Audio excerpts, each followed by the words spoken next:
É claro que nós, quando temos o objetivo de fazer o bem, temos uma certa proteção.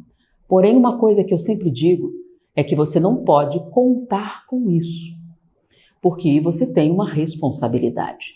E eu aviso muito para aqueles que têm interesse nesse tipo de trabalho. Você tem que se preparar. Então, você pode ter na plateia alguém com o objetivo único de perturbar.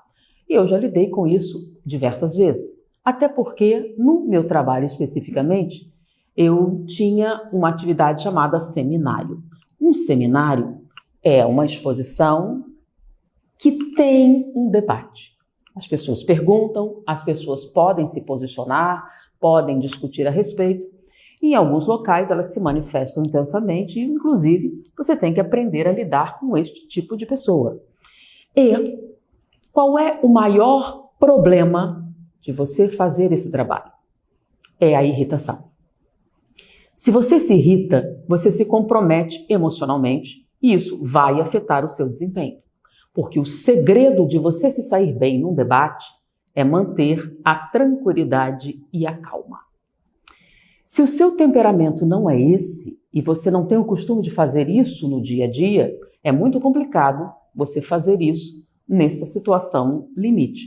Então, como eu me propus a fazer isso, eu tinha que domar as minhas tendências negativas. E a irritação e a agressividade era uma delas. E eu tentei muitas coisas, muitas técnicas. Eu vou falar de algumas, porque foram várias, não foi uma única coisa. Uma das coisas que eu ouvi, eu sempre me interessei muito por artes marciais, eu gosto, eu aprecio.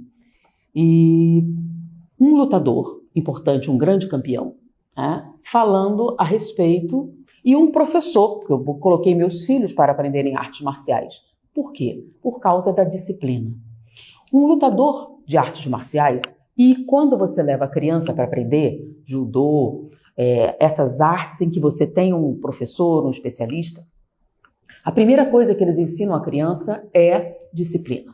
Porque se você ensinar técnicas que lhe deem uma vantagem, elas têm que aprender a conter a agressividade. Porque é quase como se tivesse dado uma arma. Você não pode dar uma arma a alguém que não saiba se controlar. Por isso, quando alguém vai adentrar, por exemplo, a polícia, o exército, ou qualquer tipo de instituição que se utilize de armas, ela pede um teste de sanidade mental. Uma pessoa que tenha autocontrole, que tenha as características que permitam ela utilizar-se de determinados armamentos. Você não pode colocar arma na mão de alguém que não tenha condições de manter o controle. Então, o policial, teoricamente, gente, não vamos entrar em polêmica, bom senso, correto? Dentro da normalidade.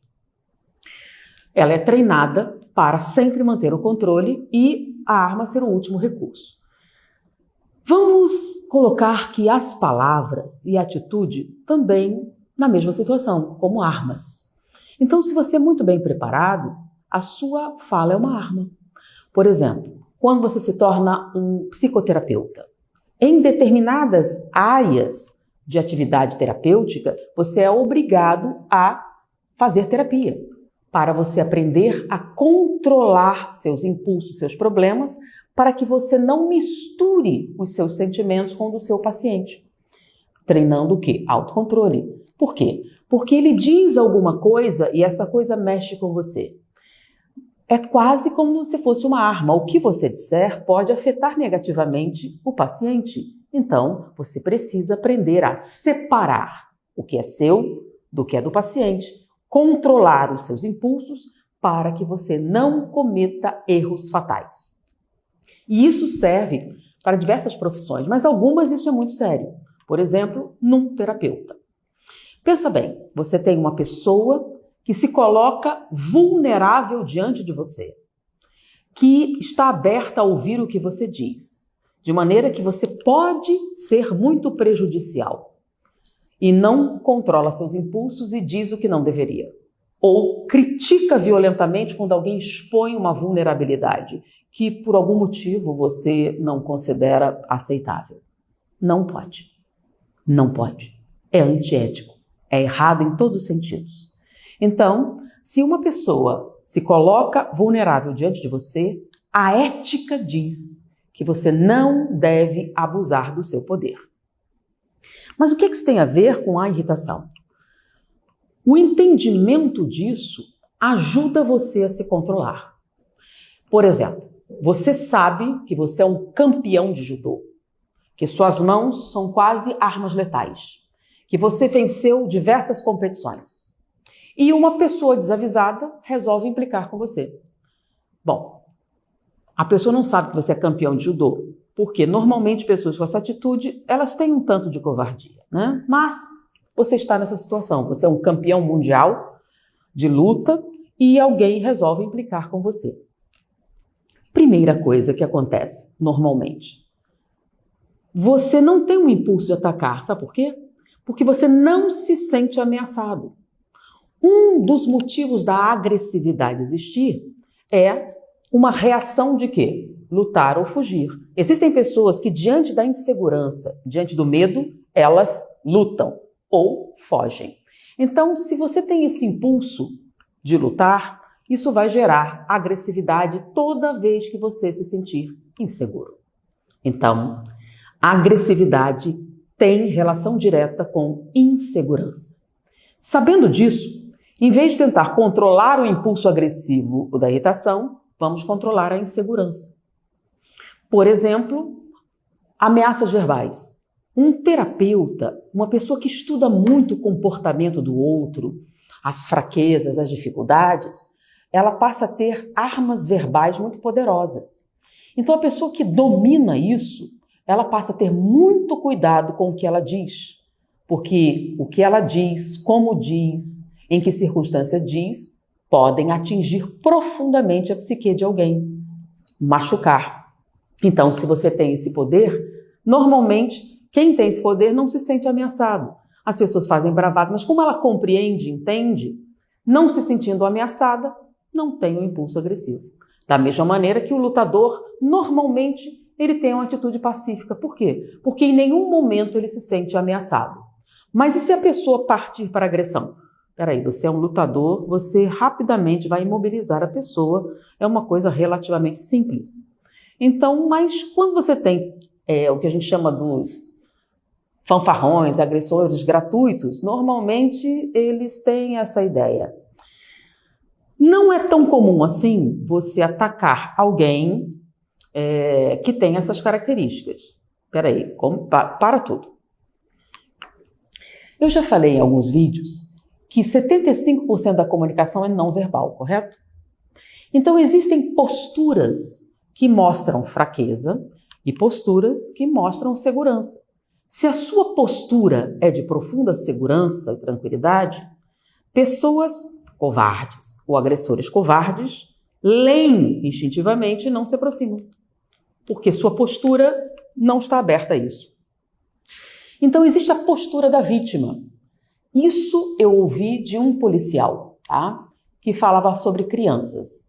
Crianças que sofrem bullying e levam à violência. Houve uma época em que várias crianças estavam revidando e houveram vários estudos a respeito dessas características. E um policial americano, ele foi em alguns colégios fazer palestras. E ele explicando a posição da vítima.